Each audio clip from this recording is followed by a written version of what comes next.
sorry. That's what I thought. Arena, though, this could get weird, and RagnaroK is the master of weirdness when it comes to this matchup. Like I said, he lived in a house with like 6 other Zergs for, you know, years in the beginning of StarCraft 2. Yeah. This may be the map that RagnaroK uses to take one weird game, and then we go to a best of 1. It's a best of 5. If it's 2-2, we only got one more game left. RagnaroK definitely has a chance to come back here. It is going to be hard to get through Solar, though. Let's go into game number 4 right now.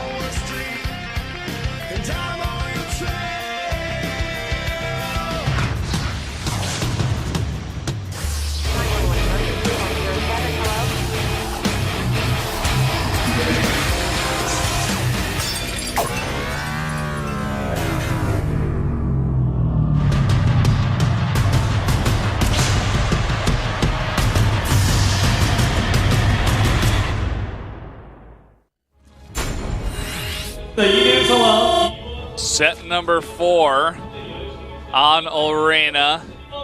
Up in the top left in the red from CJ, it is RagnaroK. And his opponent in blue to the bottom left, it is Solar. I think we had our pool first alert go off earlier. It was 2 of them going off at the same time. Not sure if you guys did hear that. I think they did. That was interesting sound for everyone involved. That's like the sound that everyone that you and I used to play Counter-Strike Go with. Like when we played CSGO, like whenever someone on our team would try to talk to us, it sounded like that. I'm like, dude, I have no idea what mic you're trying to use. Yeah. Are you using? Reminds me of the pig interview actually that he did. I'm not sure which show it was on, but that was like the funniest thing I've ever seen. Oh my God, Pig, a great Zerg. Great guy to talk about in the CBZ. That interview was hilarious. Yeah, I think it was for Nation Wars. That's where it happened. Yeah, That was really funny though. Shouts to Pig. But yeah, this matchup has been just basically literally a mirror. Look at you can draw line symmetry on the production tab, and you can draw line symmetry across the map. Oh, what's that Zergling doing over there? That's breaking the rules. Yeah, he's messing it up right now. That one Ling checking for hidden hatcheries and stuff is really messing with the symmetry on this map. Yeah. It's kind of interesting that both these guys essentially are doing the same builds to start off, but then once you get to the end, obviously different outcomes. It's like they both read the same strategy book, but one guy kind of got it better than the other one, and is obviously coming ahead here. Yeah, well, it's like one person got Pokemon Red and one person got Pokemon Blue. You know, it's like there's slightly different versions of the same build, but once you get to the middle, it's different. It's like Fire Emblem Fates. There's Conquest and Birthright. Game's pretty awesome. We're playing a lot of that. But yeah, I feel like RagnaroK tries to do the flashy build a lot of the time, and Solar catches him off guard. Or if they do the same build, Solar always does it just a little bit better. He's taking the gases first here, much faster than RagnaroK. So as you guys can see, his gas is going to go up pretty quick, and he will take that gas into a lair, whereas RagnaroK's going to use that extra money to take a third base, most likely. And he takes 1 gas in an Evo Chamber. The Evo Chamber, based on the hidden spire we saw earlier, could mean something similar, or it could even be like he tries to take the island. I think that would be a terrible idea in this matchup. I hope he doesn't do that. Please don't do it. Please. Maybe one day we're going to see it in our lifetime of StarCraft. I think we'll see it one time. Maybe. Yeah, do you remember that other map that we used to see islands on sometimes? Outboxer, was it? Where there was like one island? Corner islands. Yeah, the corner islands. And we saw a lot of pro Aussies try to take that, and it was pretty fun. Rain did it. He went to air toss. Worked out. We saw Byung go mech on that map and like took the island one time. All right, Roach Warren coming up here for Solar with the gas. Actually not going to be the lair I expected. RagnaroK kind of bubbling this attack, but we'll push the Lings away. Yeah, and RagnaroK's going for his own lair. He's taking the 2 gases at his natural right now, but nothing in the main. So putting down the Roach Warren here probably just means regular roaches, especially after spotting the Roach Warren of Solar.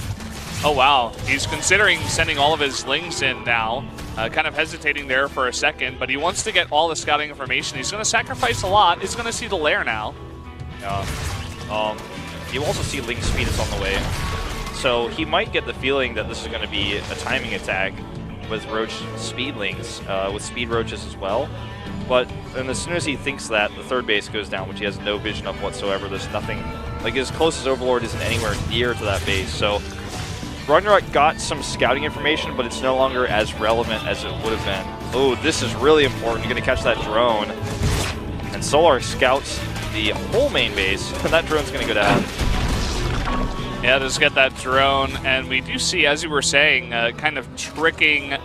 We saw him playing like this actually against Biel, where he puts on an immense amount of pressure, makes a big swell of drones. Oh no, the Queen's out of position here. This is going to be 2 nice pickoffs here, especially if he gets the drone. I was expecting 2 Queens picking it off and then maybe the drone, but I guess if you get a Queen and a drone, it's still 2 nice pickoffs. He got the Queen that had a ton of energy compared to the one that had nearly none. Oh, so he blocks the hatch again as well, and I think he may get that drone. Oh, nope. Just barely not. Oh, well, he doesn't have enough money. Doesn't have enough money. There you go. He might actually swing around and still poke at it. I wouldn't be surprised. It's a bit risky, though, because this map has a lot of choke points. Look at this. Solar just going to sneak by. And he could assassinate this Queen. He could just go for drones. Yeah, it looks like it's going to be the Queen. A bunch of roaches do pop out, though. Really nice timing for RagnaroK. A bit lucky there to defend against the Lings. So Solar right now has 8 drones in the lead. He's down in roaches a little bit, but he's mining much faster. So they're basically both doing the same thing with a little bit slower of a +1 for Solar, a little bit slower speed, but he's going to have a much larger roach count in just a moment with all the extra economy he has. It's really going to add up. Plus, he has extra larva, and he's going to have the defender's advantage if RagnaroK tries to attack into him, because he's going to have the edge of that choke, even making a few Ravagers here. Like, this is the moment for RagnaroK to say, okay, I'm making a huge swell of roaches. I should have more units. But you were talking about that defensive advantage. He's got a really nice concave here, even with some creep. RagnaroK's going to try to force it. He does dodge the corrosive piles in the back. That was a really nice move forward here, actually, using his roach advantage. But I don't know how much longer this is actually going to last with more and more reinforcing roaches. Corrosive piles did connect decently well with that second wave. RagnaroK does start to take the lead in army supply, though, and he's actually just winning this fight. It's kind of starting to snowball a little bit. No reinforcements anymore, though. Yeah, just a little bit trickling across the map, but this map has got a very small rush distance, and it looks like RagnaroK is going to have barely enough to push forward here. The drones have to come off the line. I think this may just be a little bit too late on that drone pull. Yeah, he's also got +1 and roach speed finishing just a little bit too late. More and more roaches coming across. All of these roaches are in the red, as you guys can see. And he's actually trying to link up with the rest of his reinforcing roaches. Good control here by RagnaroK, and that's too much damage. He's done it. He's up 15 supply in workers. He's up 10 supply in roaches, and now he has the economic advantage. And there's no way for Solar to recover. He took way too much drone damage there. Yeah, well, it looks like he is going to be able to push RagnaroK back for now. A lot of these roaches in the red, as you were saying before. RagnaroK, I think at this point, could just go back home and group up, but is going to try to trade out here till the end. He's actually got the advantage now. GG. You know, that was his one chance. That was his one moment, exactly like you said, where he had the roach advantage, he had speed, he had +1, and that dodge on the corrosive piles was twofold a good move because he avoided the damage, and then he was also on top of the roaches, so he could use his numbers advantage. Yeah. That was really, really good decision-making in a tough situation, and we're going to that game 5. Yeah, this is what we were talking about. Anything can happen in a game number 5. And it is going to be on Orbital Shipyard, so should be a bit of a longer one here, unless one of these players do want to get a little bit crazy, but that was about it. The only thing I would say for Solar was, like, he may have wanted to aim the corrosive piles a little bit more towards his roaches to try to zone out RagnaroK's roaches, kind of threaten him, say, hey, you don't want to get close to me. And if you do, you are going to take a ton of AoE damage, but he put it kind of behind RagnaroK's roaches where they were at the time, and RagnaroK just had an easy step forward, recognizing that he did have all those advantages you were talking about. Skyhigh's been pulled out of the booth. Boom. That guy looks like he's a cross between Yellow and Boxer. He's got to fly his private jet out later on tonight. He's like, I was just stopping in for some Starcraft. I'll see you guys later on my yacht. Who do you give this one to, actually? Who do you favor? Because